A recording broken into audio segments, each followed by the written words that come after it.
Hello, my friends, and welcome to FISHTORY.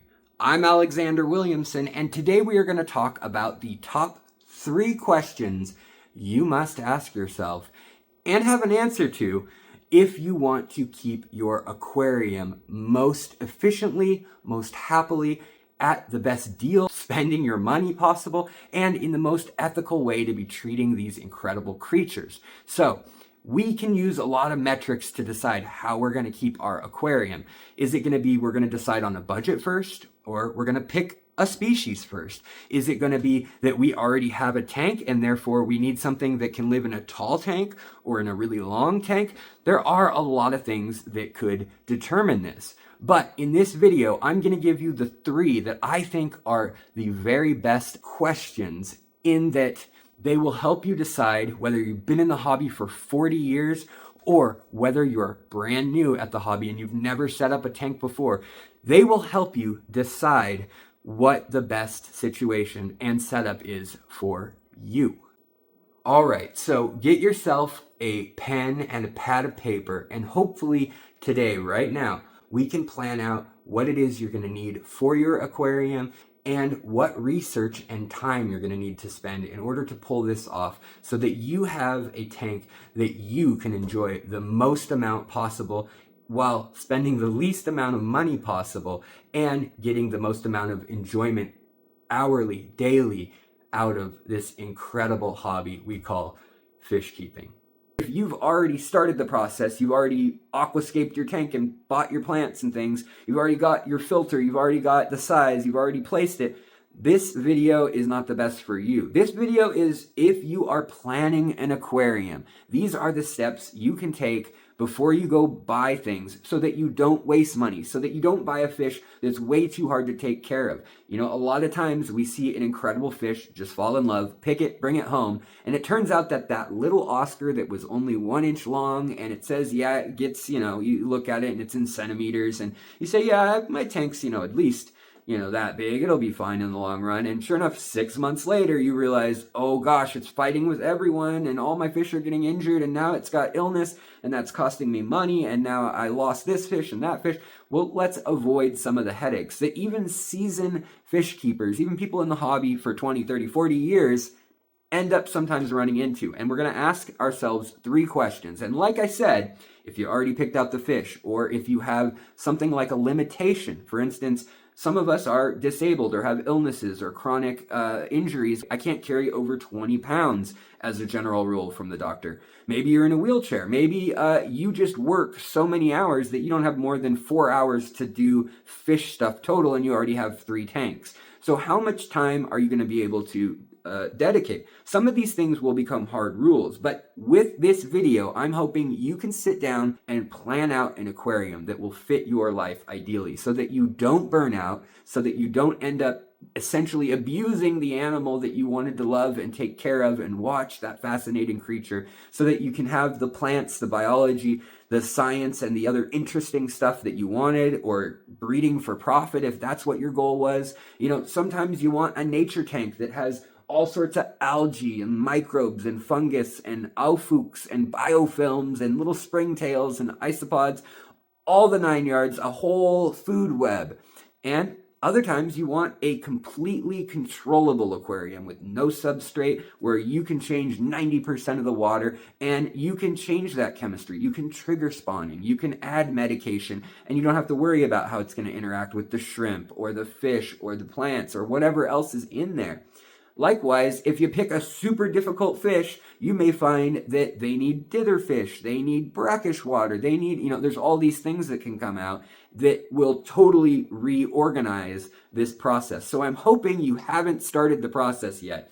And this video, you're going to join me and look at these 3 questions that will outline everything you need, and they will lead you to the answers you need. Now, it may be that the questions, as you've seen, lead to another question, like it's a puffer. Does it live in brackish, fresh, or salt? Well, right there, that's going to spark a question. Okay, well, how much is that puffer? Is it $2,000? It's an albino Congo puffer or something? Well, clearly money is going to be the limiting factor. So if you've already started down this path, you're going to have to reconsider and reorganize these items. But let me tell them to you right now. The 3 things that I think are most important if we're planning this out. So first is your time, and basically how much time can you take care of your aquarium, and how much time can you be doing maintenance or feeding the aquarium. All these things take time, the setup, the maintenance, and maybe you don't care about the setup because you can set aside a day, but maybe you work and you travel a lot, you've got a family, or whatever it is, you're in school, and that is a limiting thing. Well, you're going to figure out really quickly that you need an aquarium that is a very balanced aquarium. You can't be doing water changes all the time unless you got a lot of money and you can automate it, which that's totally a viable option if that's what you want to do. But maybe you don't have a ton of money. Like I said, maybe you're in school and maybe you're in a dorm, and maybe that means that the time you can spend is going to be limiting also the volume of the aquarium as the money in the dorm do. So you can also decide where you're going to allocate your resources as we go through these items on this list right now. Okay, so number 2 is going to be, what species are you buying? I know a lot of people go out, fall in love with the fish, and then do the research later. But I am imploring you, please, for the sake of the fish, just do a little research before you buy. I'm guilty of it. I know everybody's probably been guilty of it at an auction or at a store. You see just the fish you can't live without. But if you can plan it out with knowing the kind of fish you want, or even the kind of ecosystem you want, is it a Southeast Asian tank? Is it a mixed community tank, but it's all nano fish? Or is it a monster predator fish tank and it's the size of an Olympic swimming pool? It doesn't matter. Just know ahead of time and plan for it, and have the resources for it, as well as the knowledge to execute it. The next item on our list, after the maintenance and the time involved in the maintenance, it was the budget, because the bottom line is the bottom line, and you got what money you've got. But when you think about your budget, you're thinking about, again, the monthly food. If you get a fish and you want some crazy puffer that eats very, very expensive shelled clams on a half shell, mussels and oysters, you're going to have the diet for that. You're going to have the giant tank for that. So all of a sudden, it kind of crosses out the picking your fish if you don't have an unlimited budget. We all have to make compromises, right? And it can be a dream fish. Maybe someday you can have it, but maybe now's not the best time if you can't provide for it or you don't have the time for it. But with the budget, then you got to think of things like, do you need to buy more filtration? Are you going to use biological filtration that takes that time? Or are you going to buy a canister filter? Are you going to use CO2? Are you going to use fertilizers? How much do you add a week? All these things are dictated by how many plants you want, how many fish you want, and how you want to feed them and take care of them. You can do the bare minimum, but obviously that's not doing a service to the hobby, to the fish, to the plants, or even to you, because you're not going to get the full enjoyment out of the hobby. You've got your maintenance and what you want that to involve. Do you want to change a filter, or do you want to trim plants? Well, either way, you can deal with the nitrogen and ammonia that's being made in your tank, and you can have a whole bunch of fish. Well, maybe it's not important to you to have a whole bunch of fish, so you say, I want a whole bunch of plants, but I want only a few fish. And then maybe you never need to do water changes. You're just topping off whatever evaporates every month. You can decide these things, and they're like sliders on a control board for, a sound editing booth, where if you want lots of filtration, you're going to also spend some money. You're going to turn up that slider. And if you want lots of filtration, it's going to take up a little more room in the tank or hanging on the tank. It's going to cost the money. You get it, you put it in.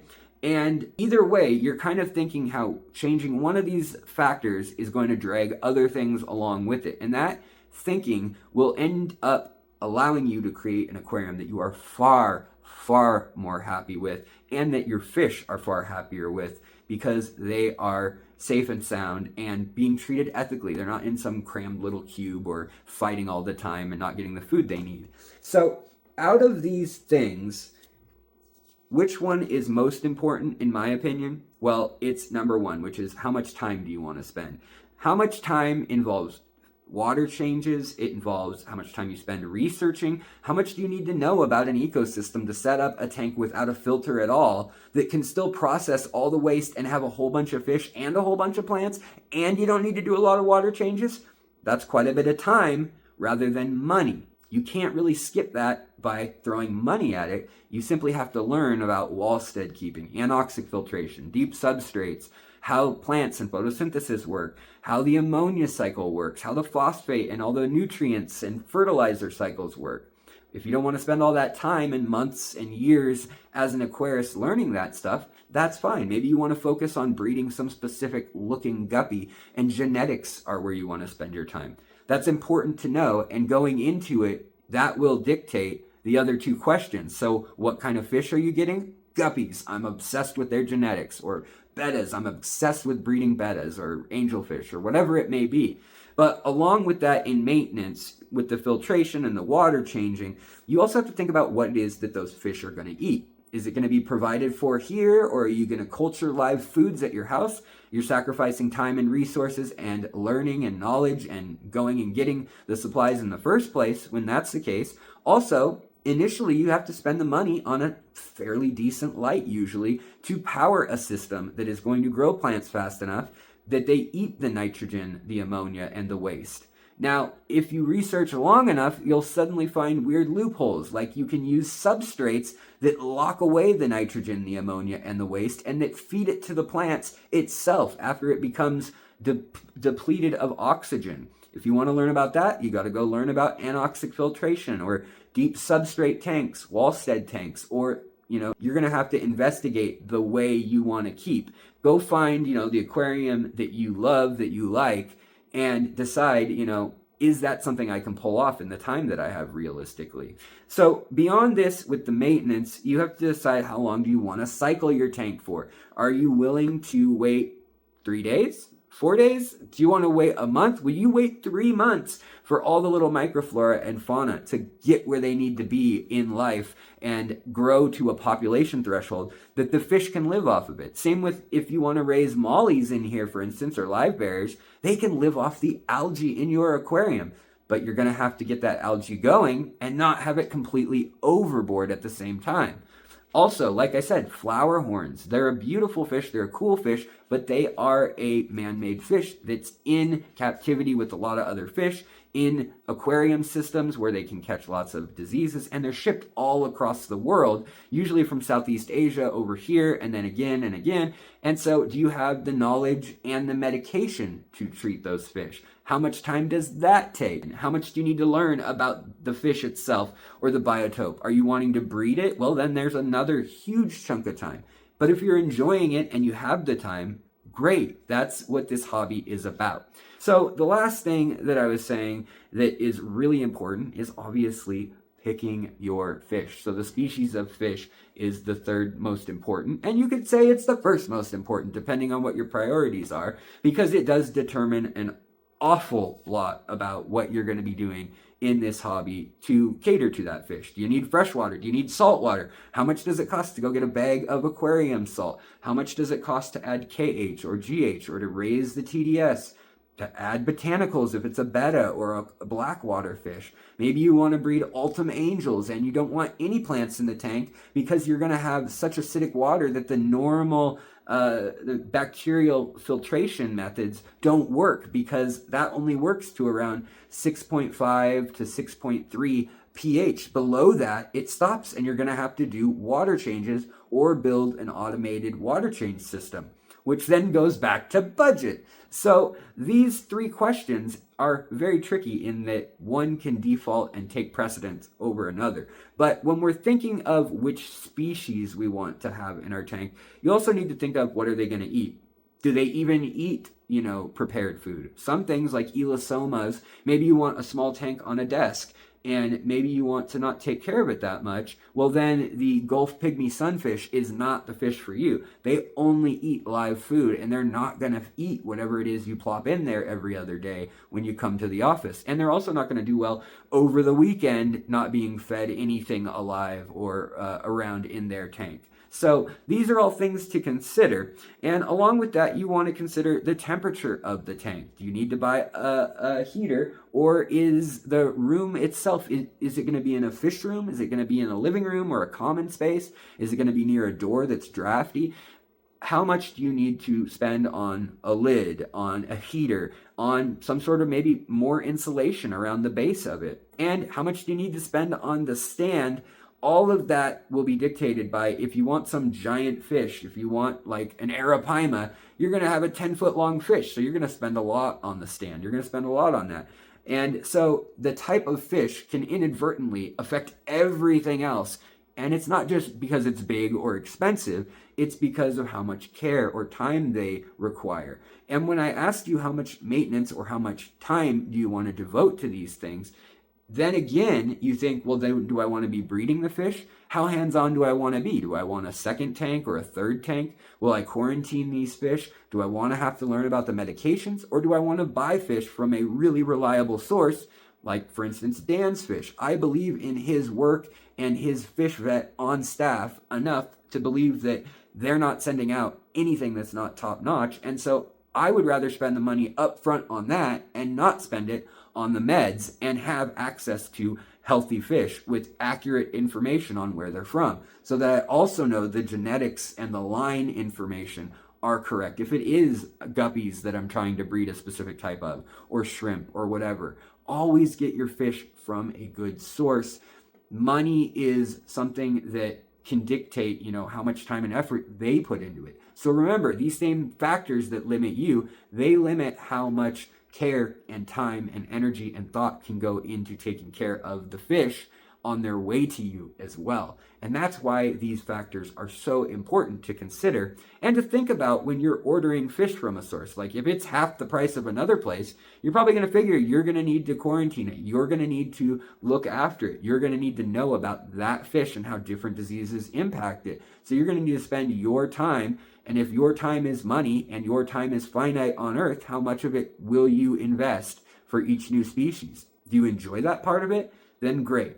If not, maybe it's worth paying double for a fish that will live 10 years, give you that enjoyment, and you know what its genetics are. You know that it's not sick, and you know that it came from a certain environment that's been documented, and you knew exactly what plants, what food, and what care to give it, what temperature to keep it at, the hardness to keep it at, the pH to keep it at, the filtration and the flow, and how much it needs in form of oxygen or in the form of food, or how much nitrogen it can tolerate and what type of filtration it will need in that sense, or if it needs something special like a log to rasp on, or biofilm, or algae. There's a lot of very specialized fish out there, and knowing ahead of time what they need and that it's going to take 3 months of leaving a log with the light on and getting it cycled for your tank can save you so many headaches down the road with things like autosynclus, plecos, panda loaches. So I hope this has helped you guys narrow it down, and I hope this helps you with your planning on the aquarium altogether. I always enjoy hearing from you guys, so please comment below. Let me know what your 3 top questions or top thoughts that you ask yourself or that you get ready to know when you're setting up a tank. I would love to hear it. And as always, thank you for watching. Thank you for hitting that like button. It really makes a difference. And I will see you next time on FISHTORY or over on our brand new Discord at FISHTORY on discord.com or the app. See you guys later. Take care and have a great day.